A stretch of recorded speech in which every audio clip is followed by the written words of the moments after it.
Guys welcome back to my channel. आज के video में हम बात करने वाले हैं एक बेहद रिक्वेस्टेड टॉपिक जो कि है हेयर रिमूवल। अब देखिए, हेयर रिमूवल के लिए जो लेजर ट्रीटमेंट होता है ये कैसे किया जाता है, इसके क्या क्या फायदे हैं, इन पर चर्चा होगी। साथ ही साथ इसके क्या डिसएडवांटेजेस हैं, इस पर भी हम नजर डालेंगे। सो चलिए स्टार्ट करते हैं ये बेहद यूजफुल और बहुत ज्यादा इन्फॉर्मेशन से भरा हुआ वीडियो। Let's get started. देखिए, जो लेजर हेयर ट्रीटमेंट होता है ना, उसके फायदे, जो रिजल्ट्स होते हैं वो काफी हद तक डिपेंड करते हैं कि आपने वो ट्रीटमेंट करवाया कहाँ से है।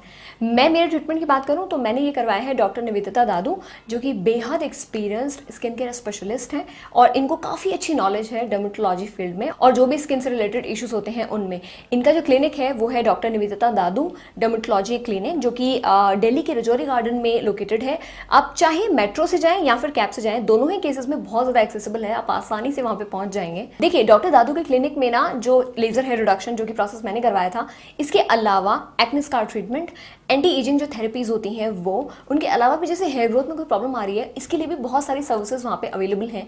मैं कोशिश करूंगी मैं सारी डिटेल्स आपको विद कॉन्टैक्ट नंबर मैं नीचे डिस्क्रिप्शन बॉक्स में छोड़ दूं, ताकि आप लोगों के लिए ना कॉन्टैक्ट करना ईजी हो जाए। और हाँ गाइज, ये वाला वीडियो मैं आपके साथ में तब शेयर कर रही हूँ जब मैंने खुद से लेजर हेयर ट्रीटमेंट को एक्सपीरियंस किया हुआ है, बिकॉज आई थिंक एक्सप्लेन करने के लिए एक्सपीरियंस का होना बहुत इंपॉर्टेंट है। देखिए, अगर मैं काउंसलिंग की बात करूँ तो वहाँ पे सबसे पहले मुझसे मेरे हेल्थ रिलेटेड इश्यूज के बारे में पूछा गया, स्पेशली जो हॉर्मोन्स रिलेटेड होते हैं। सपोज इफ पीसीओडी तो नहीं है तो मैंने उनको क्लियर कर दिया ऐसा कुछ नहीं था। सारी इन्फॉर्मेशन मैंने एक्चुअली इस फॉर्म में भर दी थी। इसके अलावा मैंने उनको बताया कि जो लेजर हेयर ट्रीटमेंट है वो मुझे बिकिनी एरिया और अंडर आर्म्स दोनों पे करवाना है।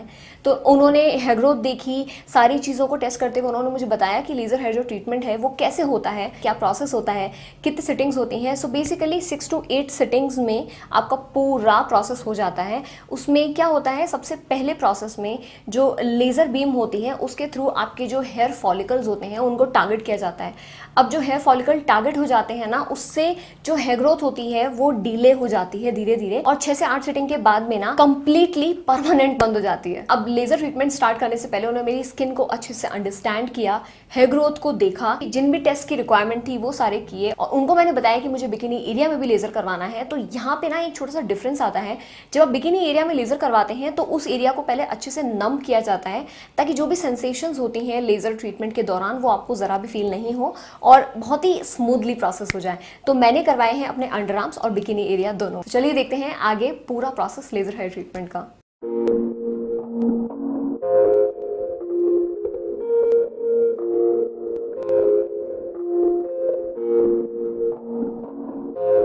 वहाँ जाते ही ना सबसे पहले रिसेप्शन पर मुझे एक फॉर्म फिल करवाया गया, जिसमें मेरी सारी बेसिक डिटेल्स फिल करवाई, और उसके बाद में डॉक्टर दादू के साथ काउंसलिंग सेशन स्टार्ट हुआ, जिसमें उन्होंने मुझे बताई लेजर हेयर रिमूवल रिलेटेड काफ़ी सारी चीज़ें जो कि मैं आपको आगे बताने वाली हूँ।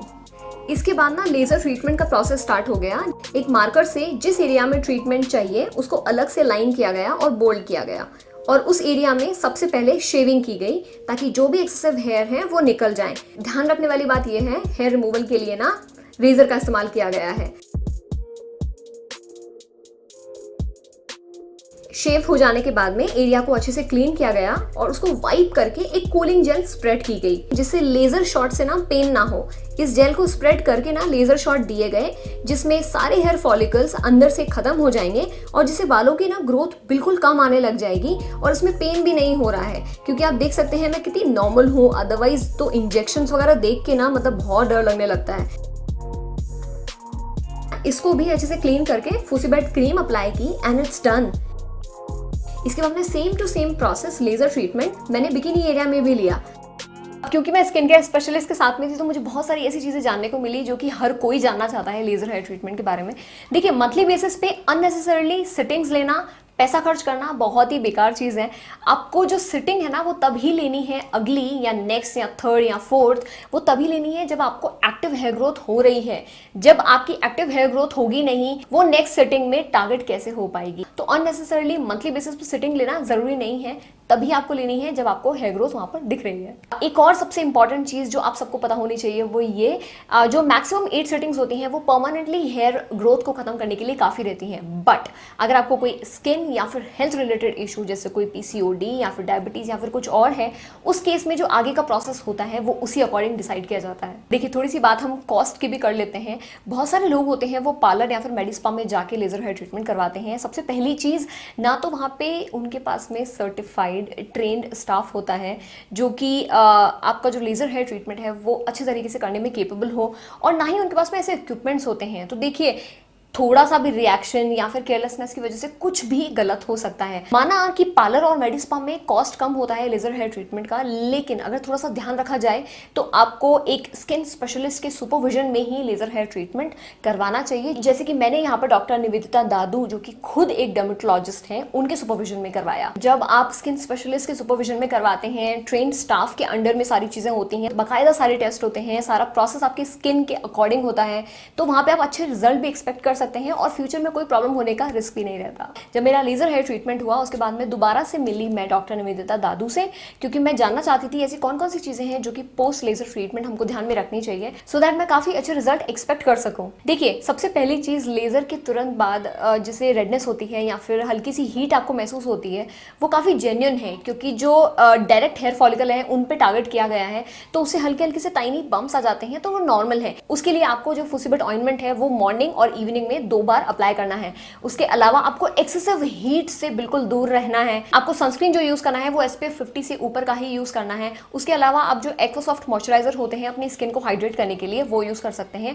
आपको 2 से 3 बार, जितनी बार भी जरूरत लगे तब। हेयर रिमूवल का कोई सा भी प्रोसेस, वैक्सिंग, प्लकिंग, थ्रेडिंग, ये आपको बिल्कुल नहीं यूज करनी है। अगर आप ब्लीच भी यूज करना चाहते हैं तो उस केस में भी आपको 15 दिन का गैप देना ही पड़ेगा। आपको एक्सरसाइज भी अवॉइड करनी है 1 हफ्ते तक, क्योंकि उससे भी स्वेटिंग आ जाती है, ये भी चीज आपको अवॉइड करनी है। कम से कम 2 से 3 दिन तक आपको जो फुसीबट ऑइंटमेंट है वो अप्लाई करना पड़ेगा। स्किन को वॉश करने के लिए आप कोल्ड वाटर और जेंटल सोप का इस्तेमाल कर सकते हैं। नेक्स्ट, कोई सा भी ट्रीटमेंट, चाहे वो लेजर हो या फिर स्किन का, उसमें आपको तकरीबन 1 हफ्ते का तो गैप देना ही पड़ेगा। स्टार्टिंग के 15 दिन में ना आपको लगेगा कि हेयर ग्रोथ वापस आ रही है, लेकिन वो इतनी ज्यादा माइल्ड होती है कि आप उसको माइल्ड वॉश करेंगे ना, आप हल्का सा मसाज करेंगे, उसमें से ही आपके बाल यूं गिरने लग जाएंगे। मतलब फिर वो जो हेयर ग्रोथ होती है ना, वो अपने आप गिरने लग जाती है। मैं इस चीज को दोबारा रिपीट करना चाहूंगी, कम कॉस्ट में किसी भी मेडी स्पा या फिर नॉर्मल सैलून में आप ये वाला ट्रीटमेंट करवाएं, इससे काफी बेटर है आप स्किन स्पेशलिस्ट के सुपरविजन में ये चीज कराएं, किसी डर्मेट से करवाएं। इससे आपको रिजल्ट भी अच्छे मिलेंगे और स्किन रिलेटेड इश्यूज भी फ्यूचर में नहीं होंगे। चलिए अब बात कर लेते हैं थोड़ी सी नेगेटिव्स और पॉजिटिव्स की भी। देखिए, सबसे बड़ा पॉजिटिव पॉइंट ये है कि अनवांटेड हेयर होते हैं उससे आपको परमानेंटली छुटकारा मिल जाता है। मतलब कोई ऐसा प्रोसेस नहीं है जो आपको हमेशा के लिए आपके अनवांटेड हेयर को रिमूव करवा पाए, ऐसा कोई प्रोसेस नहीं है। दूसरी चीज ये काफी क्विक भी है। देखा जाए तो थोड़ी सी कॉस्ट ज्यादा होती है, लेकिन लॉन्ग रन में अगर आप देखो ना, 6 से 8 सीटिंग के बाद में आपका काम तमाम। उसके बाद में आपको ना पैसे खर्च करने पड़ेंगे और ना ही हेयर ग्रोथ को फेस करना पड़ेगा। नंबर 3, पेन फ्री मेथड है, बिकॉज कितनी ज्यादा दुनिया एडवांस हो गई है, टेक्नोलॉजी, मशीन, इक्विपमेंट सब कुछ एडवांस हो गए हैं, पेन होता ही नहीं है। चलिए बात कर लेते हैं नेगेटिव्स की। देखिए, नेगेटिव्स मुझे लगा कि आप 1 हफ्ते के लिए ना थोड़े से रिस्ट्रिक्ट हो जाते हो। आपको स्वेटिंग नहीं करनी है, मतलब एक्सरसाइज नहीं करनी है, आपको ये चीज़ नहीं करनी है, वो चीज़ नहीं करनी है, लेकिन देखा जाए तो वो एक्चुअली आपको इंश्योर करता है कि आपके रिजल्ट आपको काफ़ी अच्छे मिलेंगे। दूसरा जो नेगेटिव पॉइंट है वो एक्चुअल में नेगेटिव पॉइंट नहीं है, लेकिन किन्हीं के लिए हो सकता है। देखिए, अगर आप वैक्सिंग वगैरह जो भी आपके हेयर रिमूवल मेथड्स होते हैं उससे कंपेयर करें इसकी कॉस्ट, तो बेशक इसकी कॉस्ट ज़्यादा है, लेकिन लॉन्ग रन में अगर आप देखते हैं एक टाइम पे आप मोटा पैसा खर्च करेंगे, उसके बाद में आपको किसी भी तरीके का झंझट फेस नहीं करना पड़ेगा। Now this is something permanent. Waxing के लिए तो हर महीने किट लेके आना ही पड़ेगा, हर महीने स्ट्रिप्स पे खर्चा करना ही पड़ेगा, बट यहाँ पे आपका लाइफ टाइम पैसा नहीं लगेगा। सो गाइज, ये था मेरा आज का वीडियो जिसमें हमने बात करी है लेजर हेयर ट्रीटमेंट के बारे में डिटेल में, जहाँ पे हमने प्रोसेस कैसे स्टार्ट होता है, क्या होता है, क्या लिमिटेशंस हैं, क्या फायदे हैं, और कैसे ये पेन फ्री मेथड है जो कि लॉन्ग रन में हमको हेयर फ्री स्किन देने में हेल्प करता है, अचीव करने में हेल्प करता है। और लेजर के भी जो साइड इफेक्ट्स होते हैं उनसे आप कैसे बच सकते हैं कम पैसों में। जो मेडी स्पा होते हैं या फिर सैलून होते हैं वहां पर लेजर ट्रीटमेंट ना करवा के इंस्टेड आप स्किन स्पेशलिस्ट, मतलब जो डर्मेट्स होते हैं उनके सुपरविजन में ये करवाएंगे तो आपको कितने अच्छे फायदे होंगे। वो सर्टिफाइड होंगे, सारे इक्विपमेंट्स होंगे, सारी चीजें तरीके से होंगी, तो फायदे भी आपको अच्छे ही मिलेंगे बिना किसी रिस्क के। आपकी जो भी सारे क्वेश्चंस हो ना related to laser hair treatment, आप कमेंट सेक्शन में मुझे बता सकते हैं। मुझे काफी अच्छा लगेगा आपको ज्यादा से ज्यादा जानकारी प्रोवाइड करने में। और हाँ, डॉक्टर निवेदिता दादू, उनके क्लिनिक, उनकी सारी डिटेल्स, कॉन्टैक्ट डिटेल्स मैं आपको सारी नीचे डिस्क्रिप्शन बॉक्स में दे दूंगी, ताकि आप भी उनको कॉन्टैक्ट कर सकें इन सर्विसेज के लिए। बिकॉज मेरा जो लेजर एक्सपीरियंस था उनके साथ में बेहद अच्छा रहा था। It was too good and I am really happy. चलिए, मैं आपको मिलूंगी बहुत जल्दी एक बेहतरीन वीडियो के साथ में। तब तक के लिए क्या, खुद का ध्यान रखिए, खुद से प्यार करिए, और ये भी याद रखिए that I love you all so much. Bye. Don't forget to check out details in the description box below.